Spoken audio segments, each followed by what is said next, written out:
अस्सलाम वालेकुम। तो आज हम बच्चों फर्स्ट ईयर के चैप्टर 5 का सेकंड टॉपिक देखेंगे। टॉपिक क्या है? Ideal gas equation.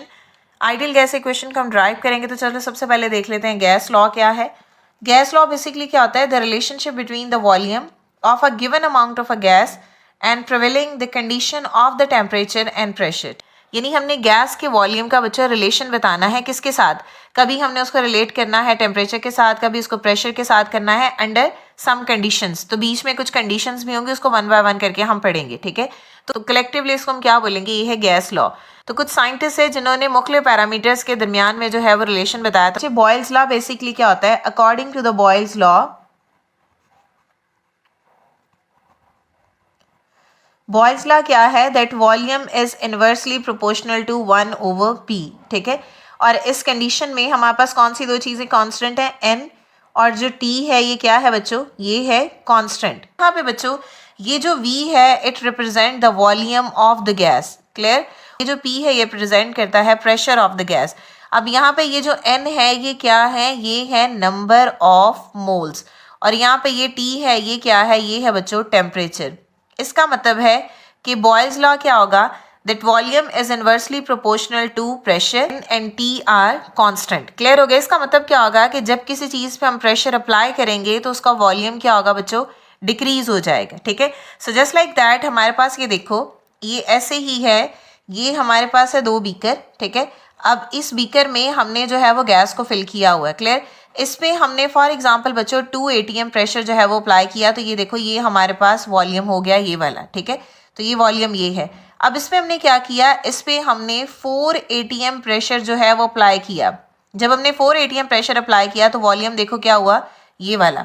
तो इसका मतलब क्या है? यहाँ पे हमारे पास यहाँ पे प्रेशर जब हमने P1 अप्लाई किया तो वॉल्यूम V1 है। प्रेशर जब हमने P2 अप्लाई किया तो वॉल्यूम इसका V2 है। लेकिन देखो आपको अपेरेंटली नजर आ रहा है ना कि प्रेशर को इंक्रीज कर रहे हो तो वॉल्यूम क्या हो रहा है? डिक्रीज हो रहा है। और यही बॉयल्स लॉ है। बॉयल्स लॉ ने इसी के बारे में बताया था कि जब आप किसी भी गैस के पार्टिकल्स पर प्रेशर अप्लाई करते हो तो उसका वॉल्यूम क्या हो जाता है बच्चों? डिक्रीज हो जाता है। क्लियर? तो सबसे पहले हमारे पास क्या आ गया? Boyle's law. अब सेकंड लॉ है हमारे पास बच्चे चार्ल्स लॉ। चार्ल्स लॉ था volume of the gas is directly proportional to temperature. अब याद रखो हमारे पास पैरामीटर ये चार ही रहने हैं, volume, pressure, number of moles and temperature, यही रहना है। हमने किसी दो का रिलेशन आपस में बताना है और बाकी जो चीज़ है उसको कांस्टेंट करना है, ठीक है। तो डिफरेंट साइंटिस्ट ने इसी तरह इसको एक्सप्लेन किया हुआ। तो आप देखो इसमें क्या कांस्टेंट होगा? अब इसमें n नहीं है तो n कांस्टेंट होगा, p नहीं है तो इसमें p कांस्टेंट होगा। यानी चार्ल्स लॉ के according volume is directly proportional to temperature, ठीक है।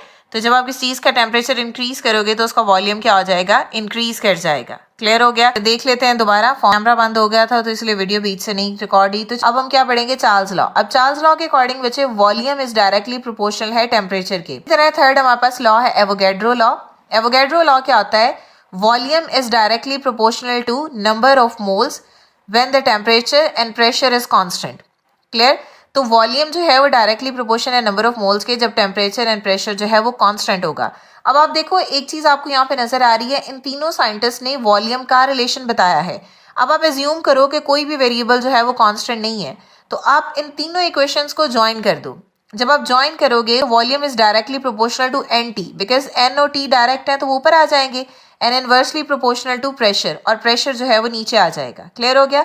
सो यहाँ पे हमारे पास इक्वेशन क्या बनेगी? Volume is directly proportional to number of moles and temperature and inversely proportional to pressure. अब हमें पता है कि जब भी हम ये प्रोपोर्शनलिटी का साइन खत्म करते हैं तो इसकी जगह हम इक्वल और कोई कांस्टेंट लगाते हैं। क्लियर? तो क्योंकि ये आइडियल गैस है तो यहाँ पे हम कांस्टेंट कौन सा अप्लाई कर रहे हैं? आर। आर का मतलब क्या है? Ideal gas constant. साइन की जगह हमने इक्वल एंड कांस्टेंट लगा दिया। अब यहाँ पे देखो बच्चे ये जो आर है कांस्टेंट है तो इसकी वैल्यू भी ऑब्वियस सी बात है कांस्टेंट होगी। तो वो कितनी है? 0.0821 atm dm क्यूब पर केल्विन एंड पर मोल। इस इक्वेशन में आप आर की वैल्यू निकालो तो P यहाँ डिवाइड हो रहा है उधर जाके मल्टीप्लाई हो जाएगा, और एन टी यहाँ मल्टीप्लाई हो रहा है इधर आके डिवाइड हो जाएगा। तो R क्या होगा? PV over N T. अब प्रेशर मेजर करते हैं ATM में, वॉल्यूम मेजर करते हैं DM क्यूब में, N क्या है? नंबर ऑफ मोल, तो मेजर करते हैं मोल यानी MOL में। फिर उसका ऐसा यूनिट क्या होता है? केल्विन, ठीक है। तो अब आप ये मोल को ऊपर ले जाओ तो ये मोल माइनस हो जाएगा, केल्विन को ऊपर ले जाओ तो केल्विन माइनस हो जाएगा। तो देखो हमारे पास यूनिट क्या आएगा? ATM DM क्यूब पर केल्विन एंड पर मोल। क्लियर? अब इस इक्वेशन को दोबारा अगर आप रीराइट करो, V is equal to R N T over P, तो ये P यहाँ डिवाइड हो रहा है, इधर जाके क्या हो जाएगा मल्टीप्लाई, तो PV is equal to NRT हो जाएगा, ठीक है। मतलब R एंड T आप इसको सही से लिखो तो NRT, तो यहाँ पे हम इसको अरेंज कर सकते हैं बिकॉज मल्टीप्लाई आया तो हमने क्या लिख दिया NRT। अब P क्या है pressure of the gas volume, V क्या है volume of the gas, N क्या है नंबर ऑफ मोल्स, R क्या है आइडियल गैस कांस्टेंट और T क्या है टेम्परेचर। तो इस इक्वेशन को कलेक्टिवली हम बोलते हैं बच्चों आइडियल गैस इक्वेशन, ठीक है।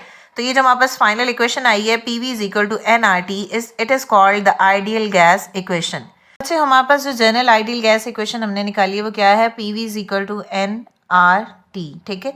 अब ये जो N है यहाँ पे मैंने आपको क्या बोला है, ये है नंबर ऑफ मोल्स, क्लियर, होता है given mass over molar mass के, क्लियर, यही हमने पढ़ा है ना। और गिवन मैस को आप किससे रिप्रेजेंट करते हो, स्मॉल m से, मोलर मैस को रिप्रेजेंट करोगे m से, क्लियर। तो इसका मतलब है जो n है हमारे पास वो small m over capital M होगा। क्या करो कि इस वैल्यू को इस इक्वेशन में पुट करो, यानी ये इक्वेशन नंबर 1 है, तो हम क्या करेंगे putting the value of small n in equation 1, PV एस्टेज आ जाएगा, n की जगह क्या हम लिखेंगे m, कैपिटल M, R और T। हमें calculation relative molecular mass find करनी है, यानी हमने MR निकालना है, क्लियर है। अब क्या करो इस मॉलिक्यूलर मास को बच्चे इधर ले आओ, इन दोनों को आप इसकी जगह पे ले आओ और M को आप इसकी जगह पे ले जाओ, ठीक है। तो क्या बनेगा आपके पास M is equal to small m RT और नीचे आ जाएगा PV, क्लियर। अब ये जो बच्चों M है, ये जो M है एट मॉलिक्यूलर लेवल, ये जो m है मोलर मास इसको हम चेंज कर देंगे रिलेटिव मॉलिक्यूलर मास में जो कि है mR, क्लियर। यहाँ पे m क्या है, ये है मोलर मास और ये क्या है, ये है रिलेटिव मॉलिक्यूलर मास।